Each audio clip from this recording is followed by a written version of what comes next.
Donc ici, dans ressources, vous avez maintenant le fichier qui s'appelle Carac Standard Multirig. C'est un fichier Maya. Et donc, grâce à ça, vous avez accès aux différents types de physionomies que vous pourrez utiliser pour votre personnage. Vous sélectionnez le root du rig et vous avez accès dans les channel box à un body type. Jeune joueur, vous voulez bien faire un petit peu moins de bruit, s'il vous plaît. Et donc, body type, vous pouvez choisir male, qui est le squelette par défaut que je vous ai montré au cours précédent. Maintenant, vous avez female avec, vous voyez, des épaules plus étroites et des hanches plus larges. Et vous avez le heavy, avec les grosses mains et les épaules beaucoup plus carrées. Alors, comment faites-vous pour exporter? Eh bien, vous choisissez le type de corps que vous souhaitez. Et puis, vous allez dans... Pardon. Vous allez dans Export Group et vous choisissez, vous déroulez le groupe que vous voulez exporter pour sélectionner le mesh. Vous faites un Edit Delete by Type History et faites un File Export Selection.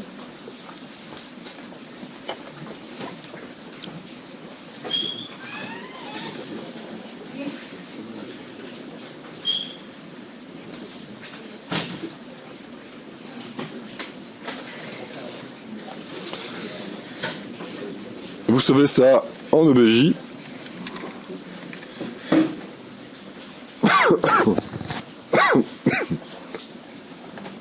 Donc vous enregistrez ça en OBJ.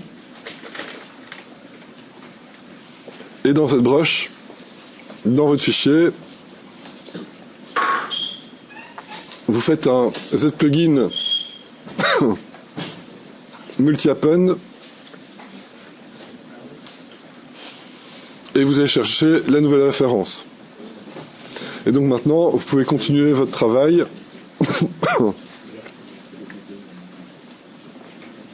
Pas du tout comme je l'ai fait.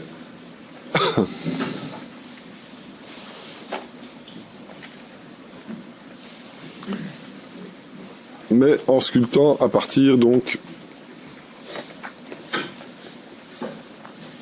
de votre nouvelle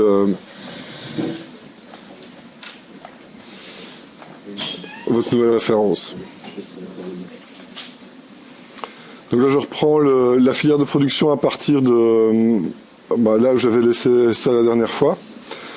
Donc vous pouvez en effet couper un objet de type habit par exemple en plusieurs morceaux. Par exemple on peut désolidariser les manches du tronc. Ok. Donc là je vais faire un extract de cette partie-ci. Ceci, je peux le cacher. Faire un Modify Topology Delete Hidden. Et donc ici, j'isole l'intérieur. Enfin, j'isole l'extérieur. Je fais un Delete Hidden, un Close All. Et je réactive un Dynamesh de 400 pour les formes de base.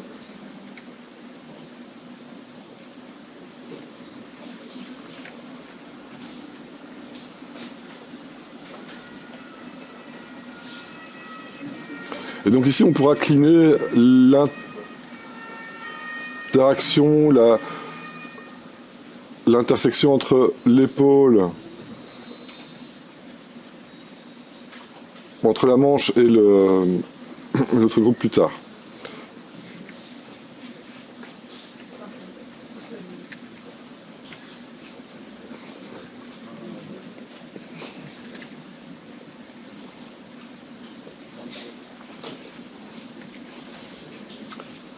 Et donc par ici on va travailler sur la forme globale avant de rajouter une série de détails.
Ok, maintenant on va voir comment travailler sur la partie centrale, et comme on va voir une filière donc pour finaliser un premier objet de type habit. Donc une fois que votre forme de base est terminée, ben, la partie la plus critique finalement, ça va être de déterminer les différents flots au niveau des plis eux-mêmes.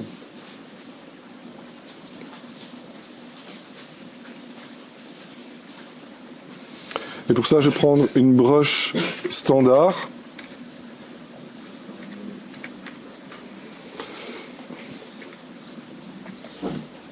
Et donc la première partie, c'est vraiment de trouver les différents flots qui vont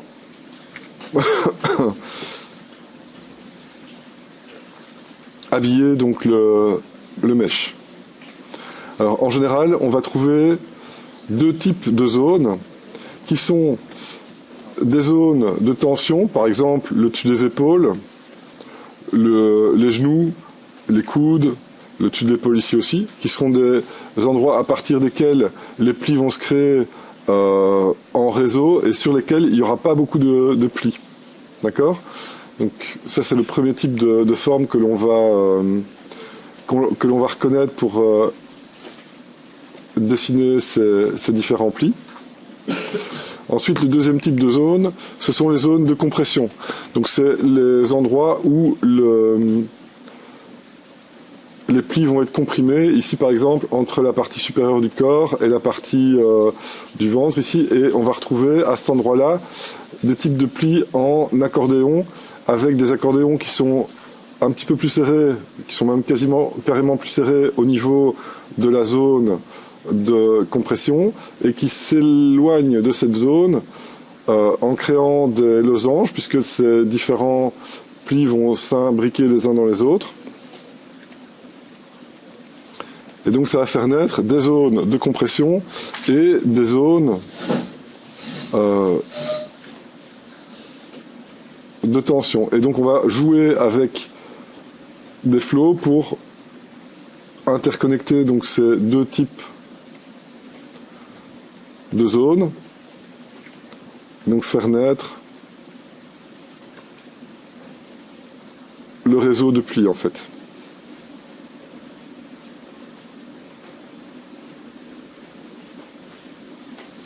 Et donc le pli typique de la zone de compression, la forme typique c'est le zigzag, et le zigzag combiné, deux zigzags combinés, eh bien ça donne des losanges. Donc les plis typiques des zones de compression, c'est les losanges. Et les plis typiques des zones de tension, eh bien ce sont les rayons de soleil en fait, à partir de cette zone de tension. Et on va aussi essayer de faire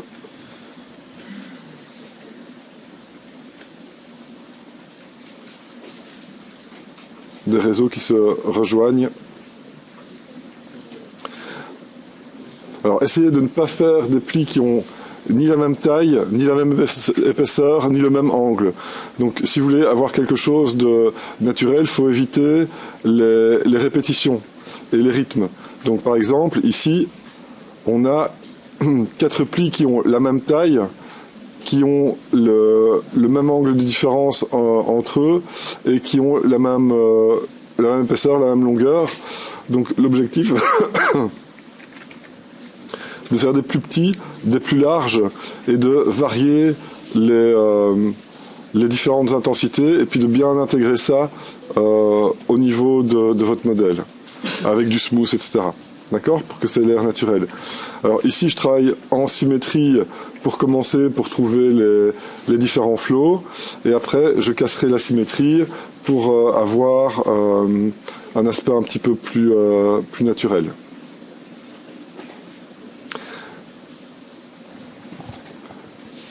Donc il n'y a pas 36 manières de faire des plis. Hein.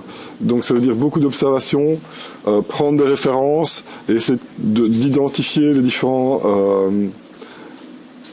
réseau, les différentes connexions possibles entre les types de plis.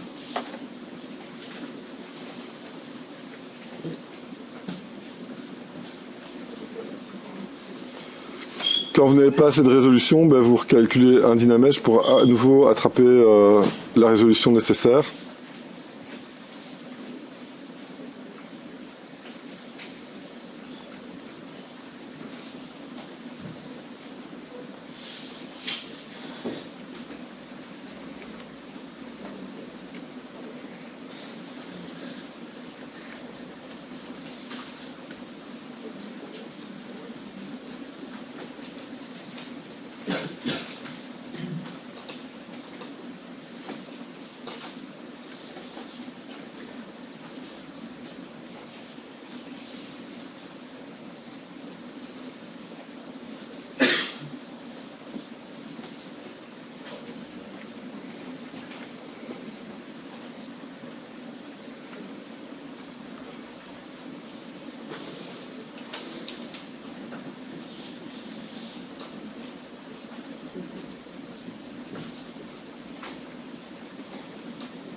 Donc ici j'utilise du clay tube pour faire les masses de tissu qui pendent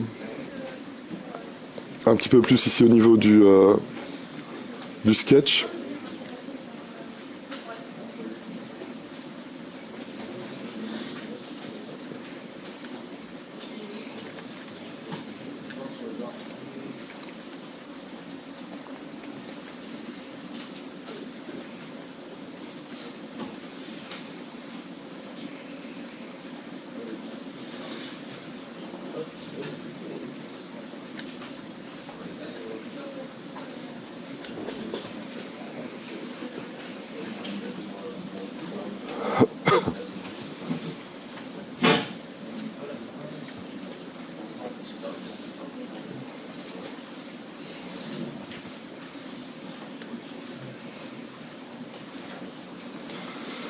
Ok, donc première étape, trouver le flow des plis.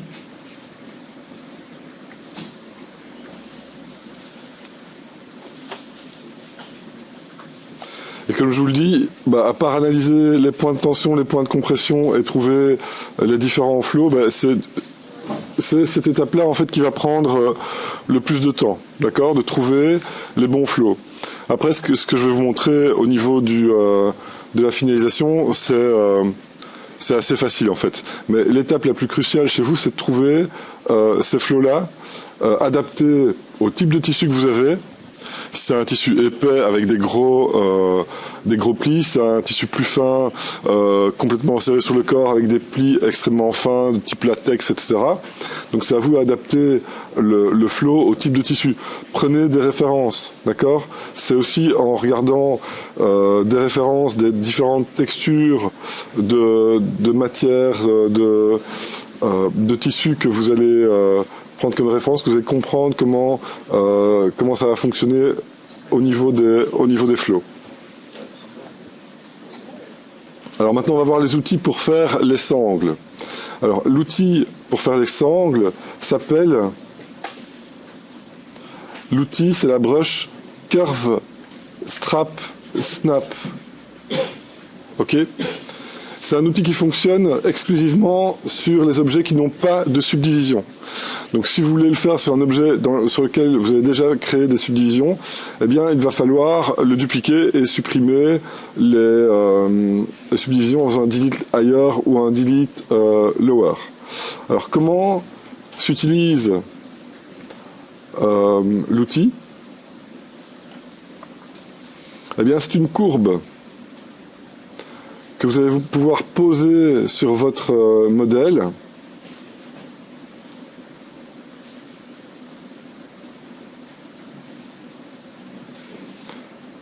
Et que vous allez pouvoir dessiner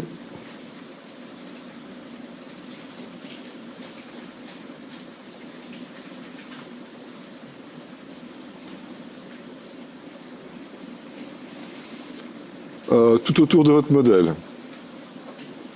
Ok ? Une fois que vous avez fini de dessiner votre courbe, vous pouvez en ajuster le placement grâce à la brosse bleu clair, mais faites attention au tilt du pinceau.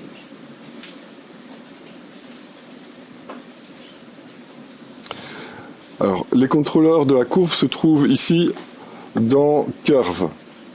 Vous avez ici Curve Step, et le Curve Step va déterminer la taille des différents petits éléments qui constituent la courbe. Donc vous pouvez mettre le Curve Step à 0,3 par exemple, et mettre à jour, et vous voyez que maintenant tout est beaucoup plus serré. Si vous augmentez le Curve Step, et on va aller à 1, vous voyez que maintenant, le Curve Step a augmenté la taille de la courbe. Alors, pour supprimer une courbe, vous allez dans Curve Function et il y a un Delete qui permet de supprimer la courbe. Ok, pour supprimer le mesh, vous faites un Split Unmask. Et là, en fait, l'objet se trouve sur un nouveau subtool et vous pouvez faire un Delete. Et donc là, maintenant, vous pouvez recommencer votre courbe avec le step plus grand qui permettra d'avoir moins de définition.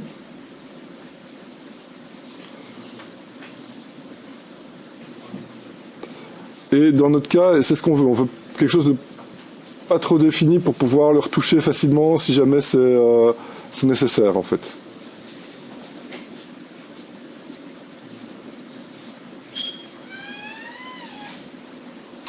Donc ça c'est pour ajuster les paramètres de la courbe elle-même.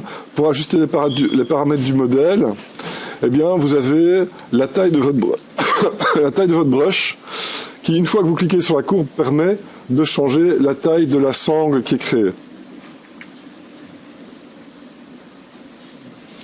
Ok, donc les premiers tests seront sans doute des tests de settings de la courbe elle-même.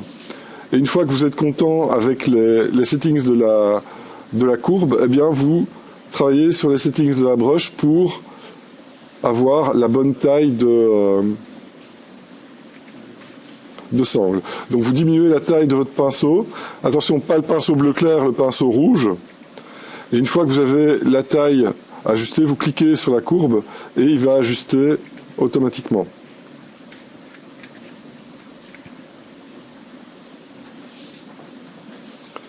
Ok, donc quand vous êtes content, vous faites un split unmask point pour que la lanière devienne un objet séparé.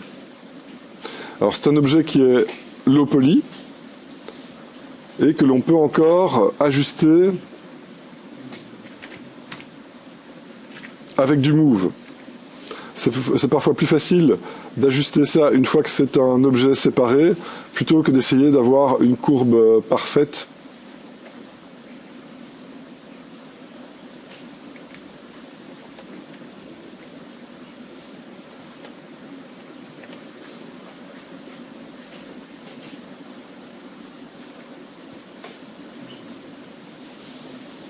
Ok, vous voyez aussi que plus votre modèle est accidenté, plus vous aurez une courbe avec une lanière qui est un peu approximative. Donc vous pouvez aussi faire les courbes sur des objets sans pli.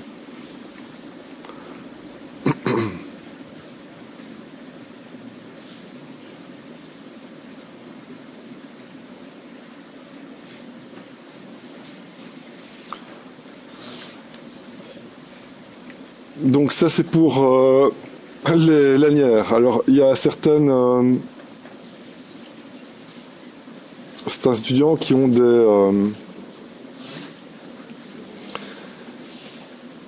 racines qui grimpent sur le modèle ou qui ont des rosiers, etc.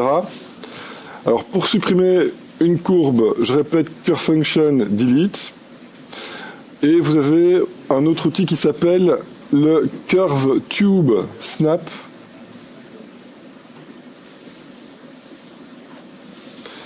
Et le curve tube snap, c'est le même outil qui va en fait faire des tubes. Et donc vous pouvez l'utiliser pour faire tout ce qui est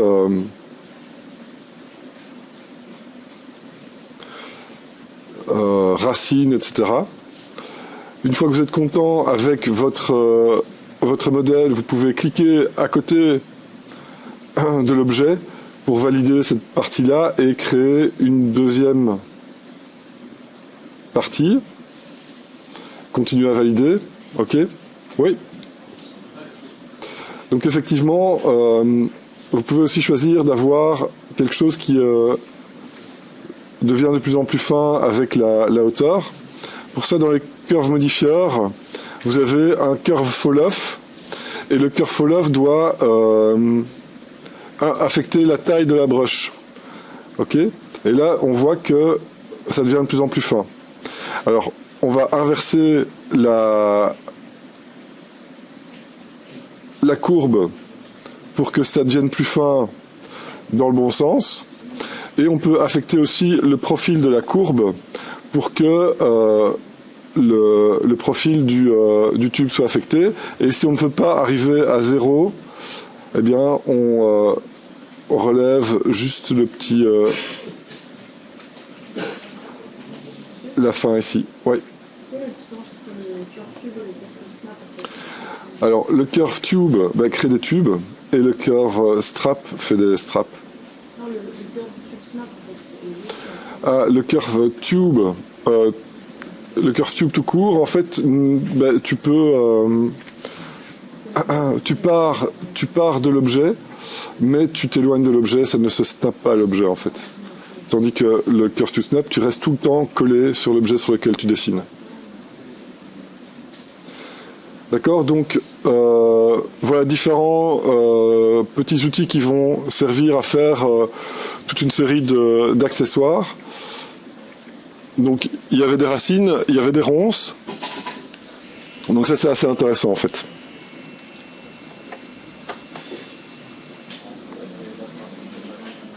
Alors autre chose sur les courbes toujours.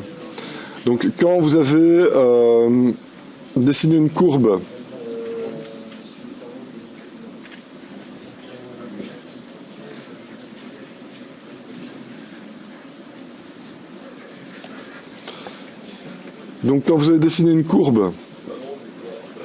et que vous voulez modifier la courbe sans que l'origine soit déplacée, eh bien vous pouvez dans les curves modifiers, non, dans le curve tout court, vous avez un lock start ou un lock end.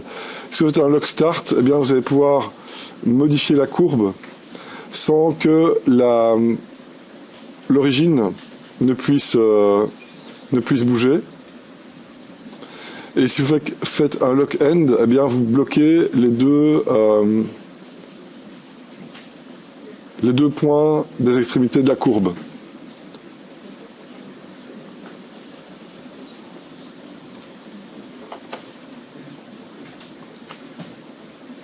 Ok.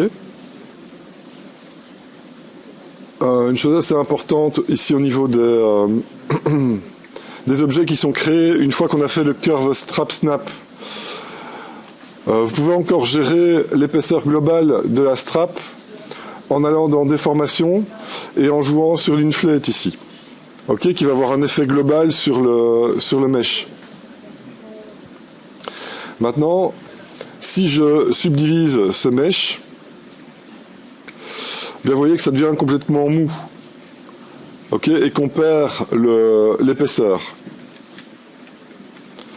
Et donc, comment va-t-on faire pour retrouver cette épaisseur quand on smooth?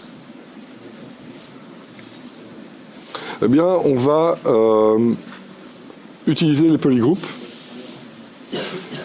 Et donc, on va utiliser les polygroupes pour déjà reconnaître les différents groupes au niveau des différentes sections de la ceinture, et donc c'est en utilisant les groupes by normal avec un angle de 45 degrés qu'on va pouvoir récupérer les différents polygroupes.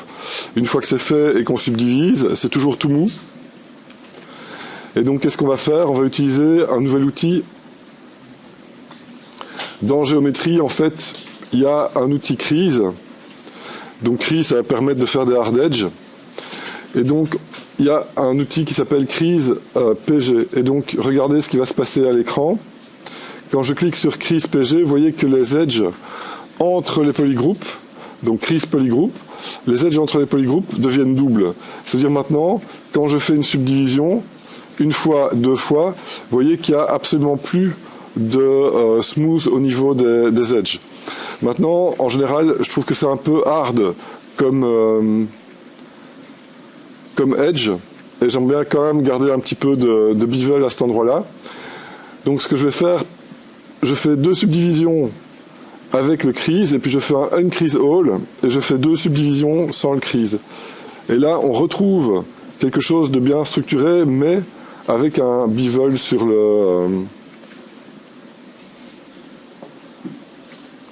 l'objet. Et ça, donc, c'est une bonne base pour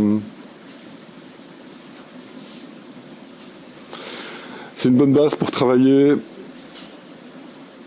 tout ce qui est lanière. Donc tout ce qui est lanière, ceinture, etc.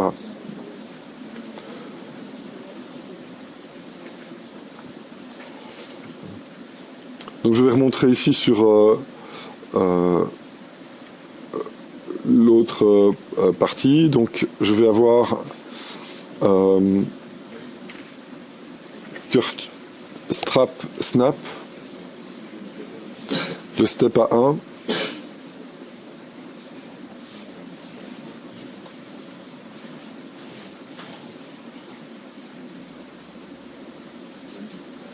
L'épaisseur, c'est la même.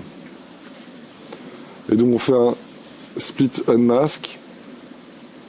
On obtient la strap. Je vais faire un léger inflate dessus. Et puis au niveau des polygroupes, un groupe by normal. Et puis au niveau du crease ici, un crease polygroup. 2 subdivisions uncrease all. 2 subdivisions, et là on a ce qu'il faut, et on peut continuer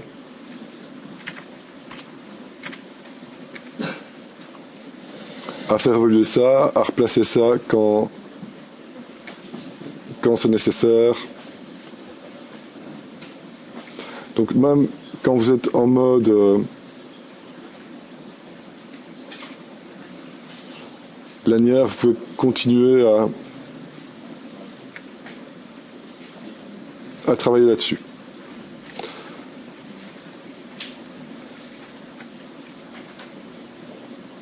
Alors, voilà pour les lanières. Maintenant, vous allez me dire, mais ok, maintenant qu'on a les lanières, pourquoi est-ce qu'on ne ferait pas tout ce qui est boucle de ceinture, etc.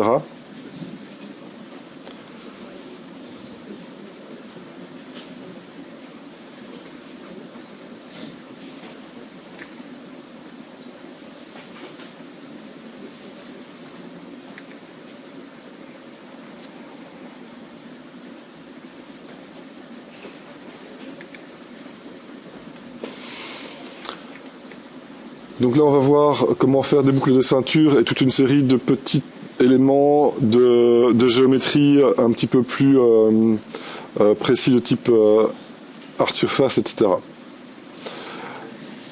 La première chose, c'est de pouvoir partir d'une matière. Donc là, je vais faire un petit masque avec le masque pen.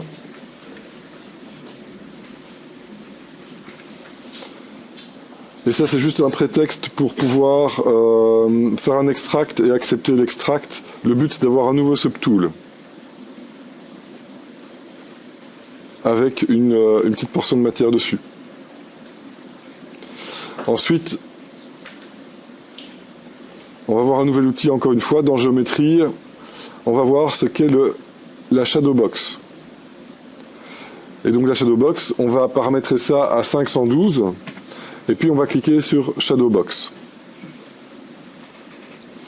Et là, qu'est-ce qui se passe? Eh bien, ZBrush a créé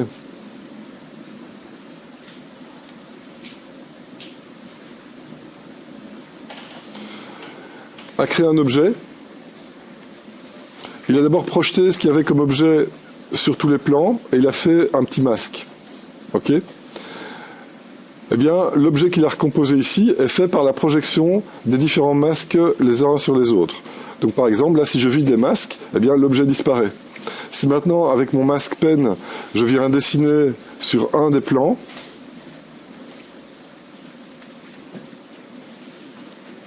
alors, pourquoi est-ce que il ne fonctionne pas?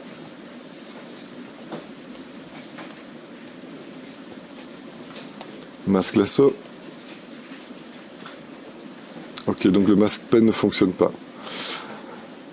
On va rectifier. Donc vous voyez que en dessinant des masques dans un plan, eh bien automatiquement ZBrush va en créer une extrusion et créer une forme.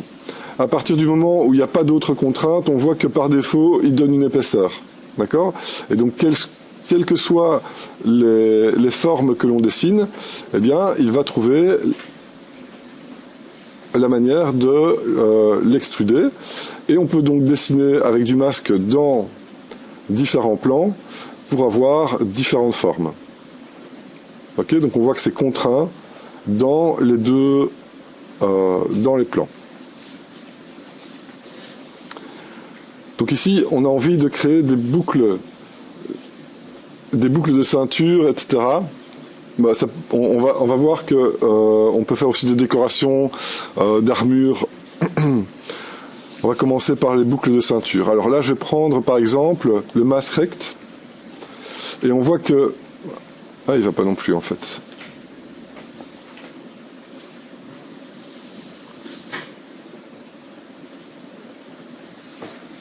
Non.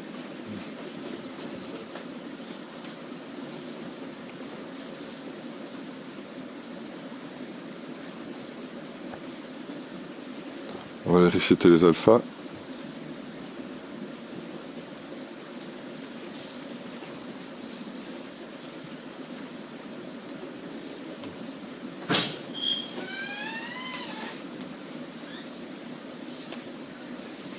Non, apparemment, il faut absolument qu'il y ait un truc.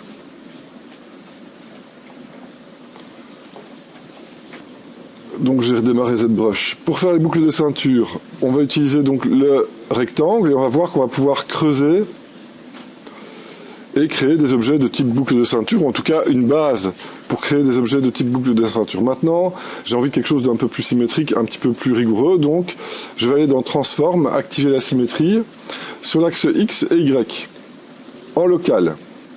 Local pour ne pas que la symétrie soit par rapport au monde dans ZBrush, mais par rapport à l'objet lui-même. Comme ça, je peux travailler à plusieurs endroits. Donc là, je m'assure que tout soit bien symétrique pour avoir un bel objet bien symétrique. Mais on peut aussi aller plus loin et se dire, ah ben j'aimerais bien avoir des cercles et des portions un peu arrondies. Et donc là, je vais prendre la brush cercle et dans le cercle, je vais cliquer sur Square pour que ça reste des cercles et je vais cliquer sur Center pour que la création du cercle se fasse au centre de l'objet. Ok ? Et là, on voit qu'on va pouvoir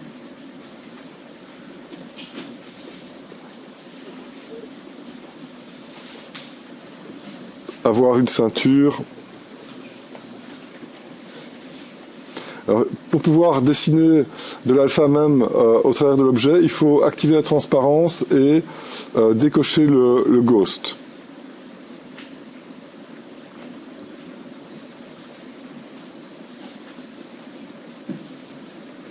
Ok, donc là on obtient quelque chose d'assez assez bien arrondi. Avec espace, on peut bouger aussi l'objet qu'on est en train de... Je redescends chaque fois un petit coup. Voilà. Ok. Et donc pareil pour creuser, on peut aussi creuser avec le cercle.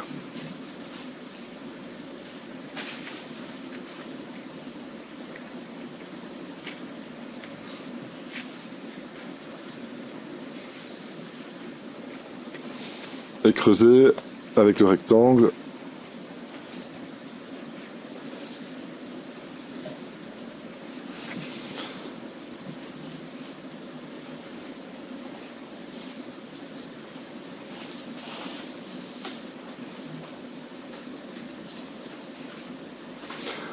Ok, donc on peut avoir des formes finalement assez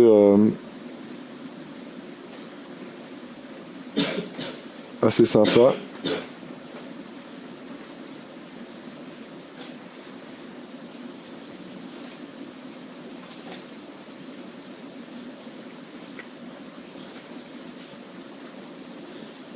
Voilà.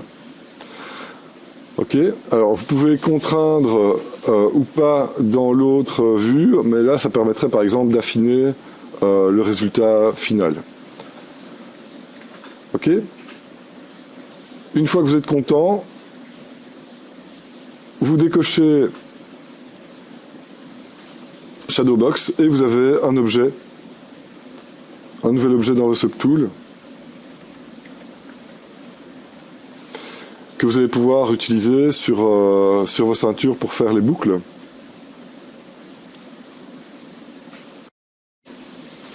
Alors cet objet, vous pouvez l'utiliser, vous pouvez repasser en Dynamesh ou continuer ou l'utiliser tel quel. Donc c'est un objet en général qui est relativement propre.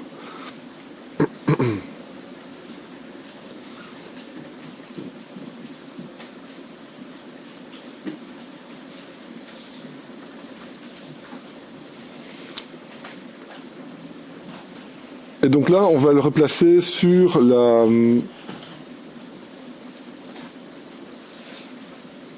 strap. Alors, pour ça, il faut encore utiliser les outils de transpose. Moi, je sais qu'il y en a plus d'un qui trouve ça un petit peu bizarre comme outil, mais vous n'allez pas pouvoir y couper si vous voulez être à l'aise dans ZBrush.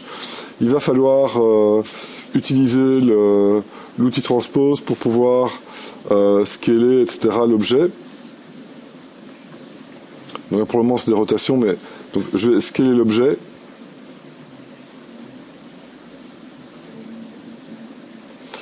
Pour pouvoir déplacer l'objet. Donc là j'enlève la symétrie. Ok, donc chaque fois bien se mettre dans la bonne vue, dessiner son trépied et puis adapter ça aux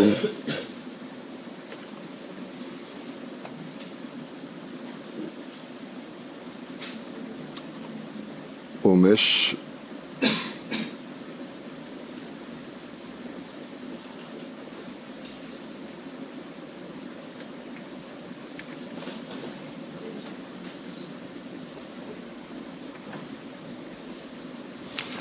Donc ici je vois qu'au niveau d'épaisseur, je peux carrément donner plus d'épaisseur pour ne pas que ça ait l'air ridicule au niveau de la normal map. Et là je vais faire une rotation.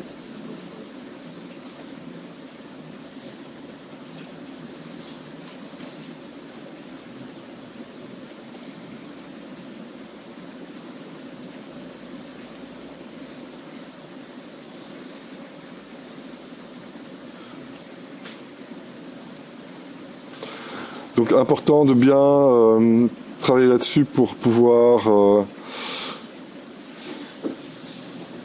utiliser ça à son plein pouvoir en fait. Autre chose d'assez intéressant, on peut aussi transformer grâce au move un objet. Donc là par exemple j'aimerais bien faire un léger bend sur l'objet. Eh bien grâce à move, et là je vais augmenter la taille du transformateur.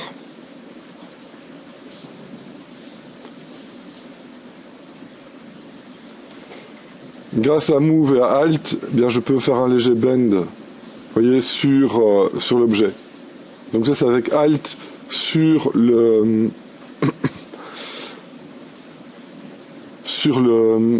bidule du milieu.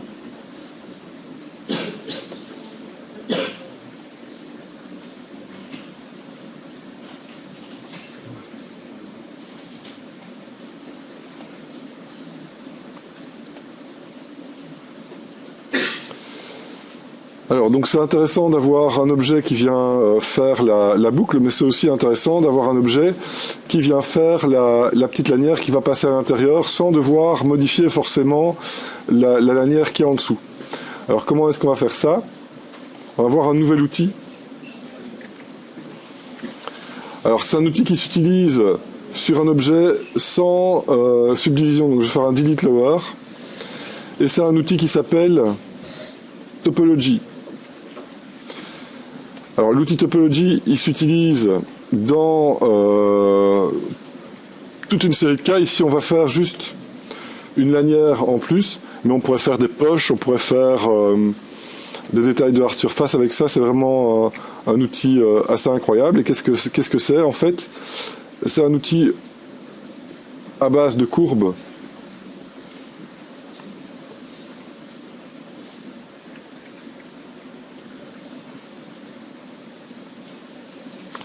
Où on va dessiner des courbes dans un sens et dans l'autre.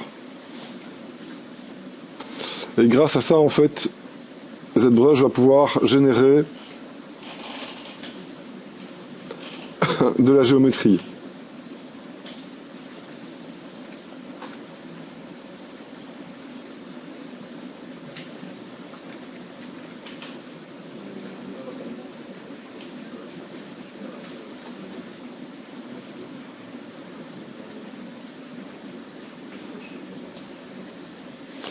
Ok, une fois qu'on a dessiné notre maillage, eh bien on peut cliquer à côté du travail qu'on vient de faire sur le mesh et valider un objet.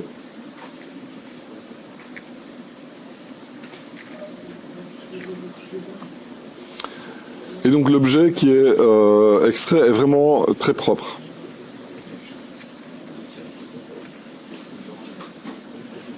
Une fois que vous êtes content, vous faites un split unmasked. Et donc on se retrouve avec un petit objet en plus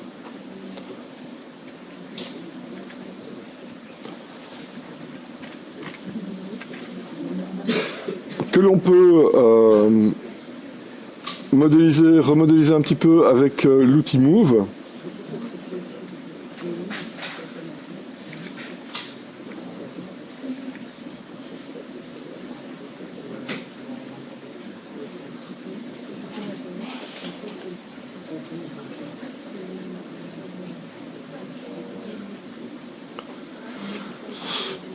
Ok, et que l'on va pouvoir, pour lequel on va pouvoir donner plus de forme, encore une fois avec les polygroupes. Donc pour le moment, si je le... On voit qu'il y a un crease qui a été fait, mais que le crease n'a pas été fait partout. Donc je vais aider ZBrush à faire le crease des faces qui sont ici, toujours avec les polygroupes, en faisant un groupe visible. Et dans le menu crease ici, je vais faire uncrease all, crease PG, deux subdivisions avec le crease, uncrease all, deux subdivisions sans le crease, et là j'ai un petit morceau de ceinture que je vais pouvoir placer correctement dans la boucle. Encore une fois, on va utiliser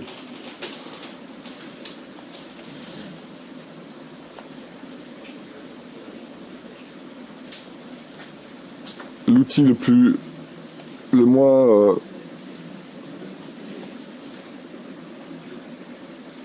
ergonomique de l'outil ici. Alors, ils ont changé ça hein, dans ZBrush 4R8, il y a un autre modificateur qui est un petit peu plus intuitif, mais il faut quand même apprendre l'outil Translate parce qu'il y a des choses qu'on ne sait pas faire avec le modificateur. Et on va donc ajuster ça avec le lasso.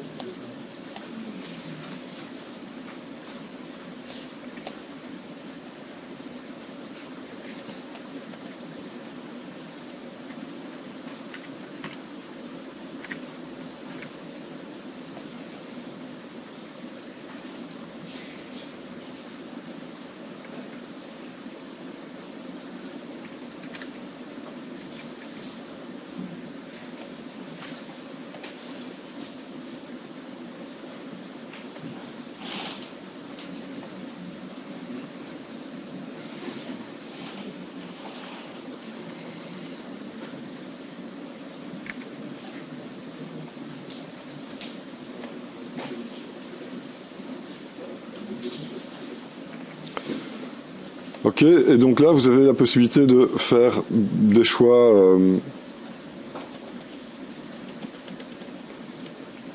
Évidemment, si vous faites des machins qui ressortent de ce goût-là, bah, vous allez avoir plus de travail à faire au niveau du low poly pour faire ça correctement. Donc attention de ne pas exagérer dans les petites portions de ceinture qui ressortent.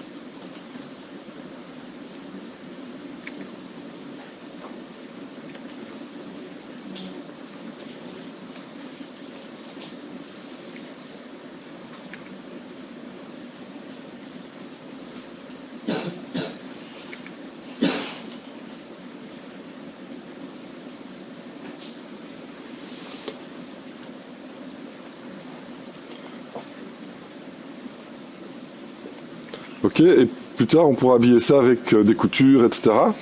Alors quel est l'intérêt de séparer la lichette comme ceci? Eh bien, non seulement ça vous permet de ne pas devoir faire absolument passer ce bidule-là à l'intérieur, etc. Mais en plus, eh bien, vous pouvez faire une combinaison entre la boucle et la petite lichette. Donc j'ai mergé les deux en même temps. Et de ce fait-là, je peux dupliquer mon objet et venir le placer à un autre endroit.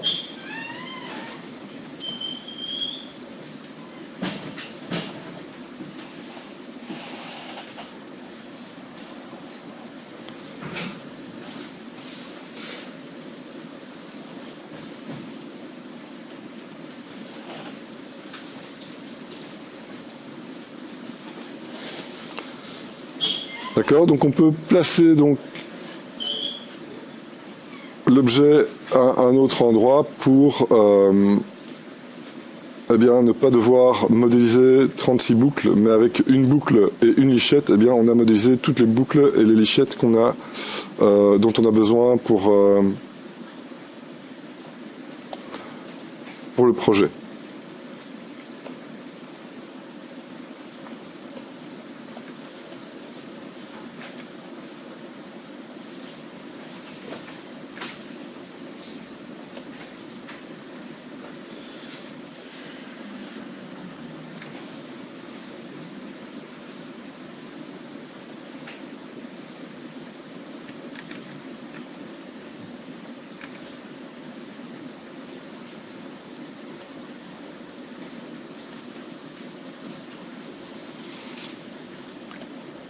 Ok, voilà pour les baise-mèches de tout ce qui est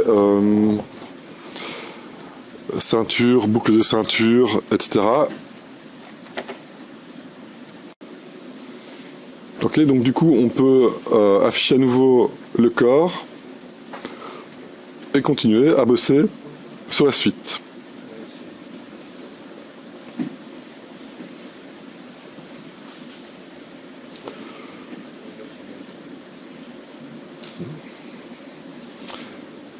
Et comme Kevin le suggérait, c'est faire l'habillage donc des edge flows maintenant avec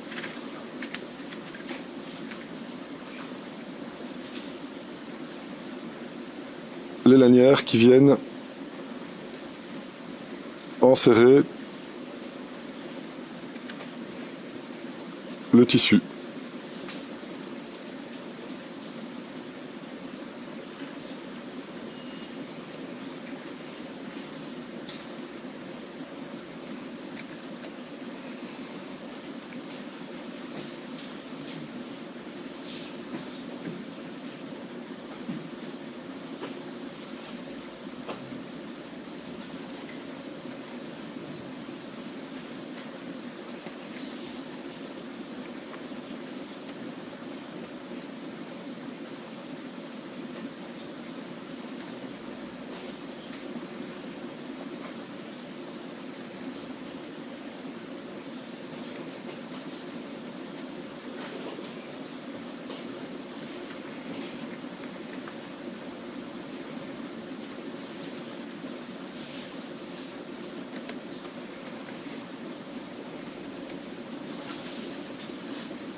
Donc bien travailler vos flots. Une fois que vous avez terminé avec les flots,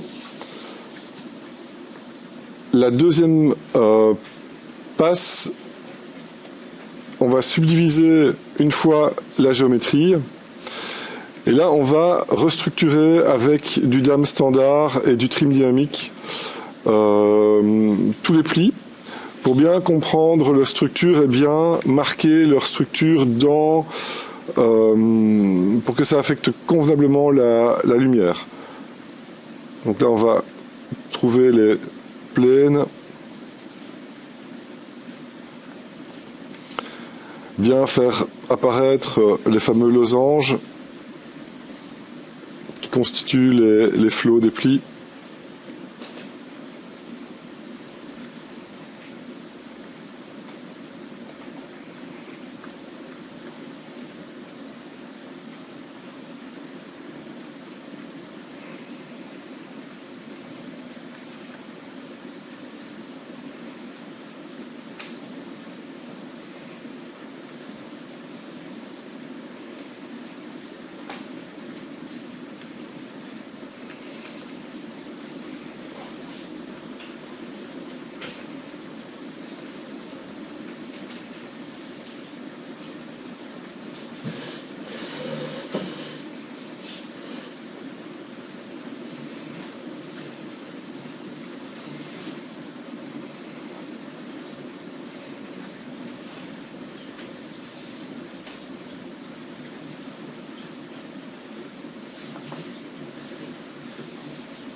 Donc cette phase-ci, en fait, ça va permettre de vraiment bien contrôler la manière dont le modèle va se comporter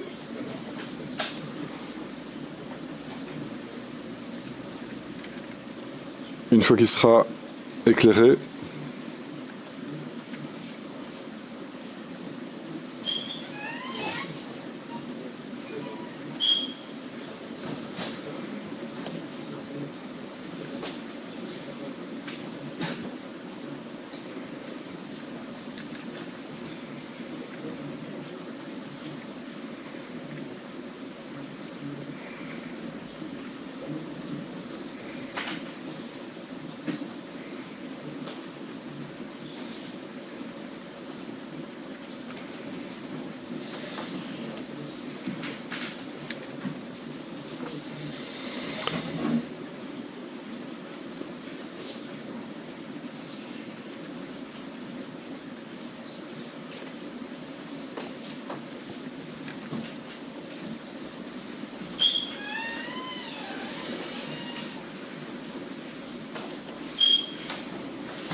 Ok, donc je vais vous montrer le résultat sur la partie avant ici avec du trim dynamique.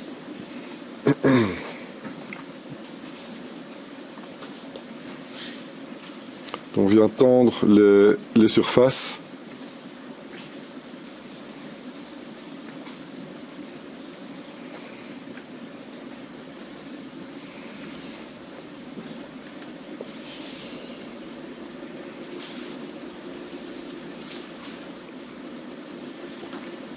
Et vous allez voir, c'est ce qu'on va faire aussi pour le visage. Donc on va d'abord sculpter et puis on va structurer avant de smoother à nouveau. Et vous allez voir la différence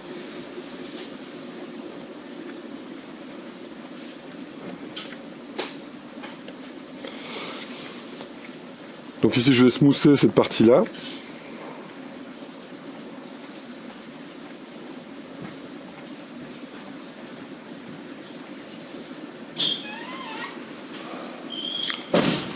Donc on rajoute une certaine mollesse à nouveau.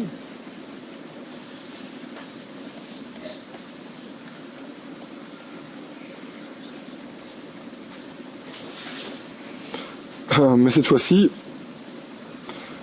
comme c'était structuré et tendu auparavant,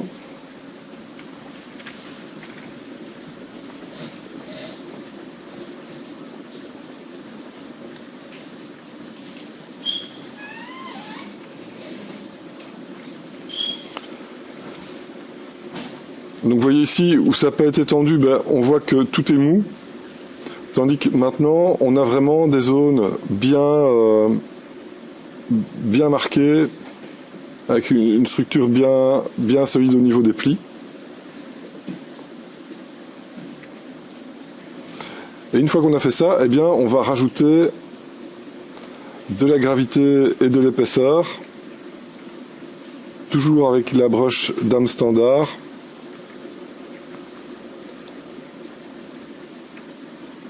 Pardon, avec la broche standard.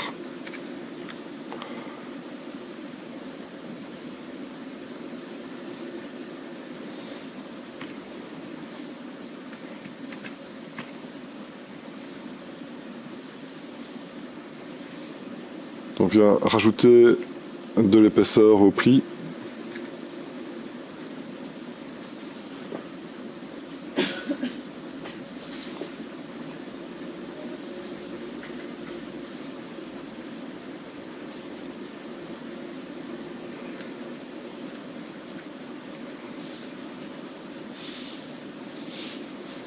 Et de la gravité, donc où on a le bord supérieur des plis qui va venir pendre légèrement.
Donc voilà un peu pour la procédure pour les plis.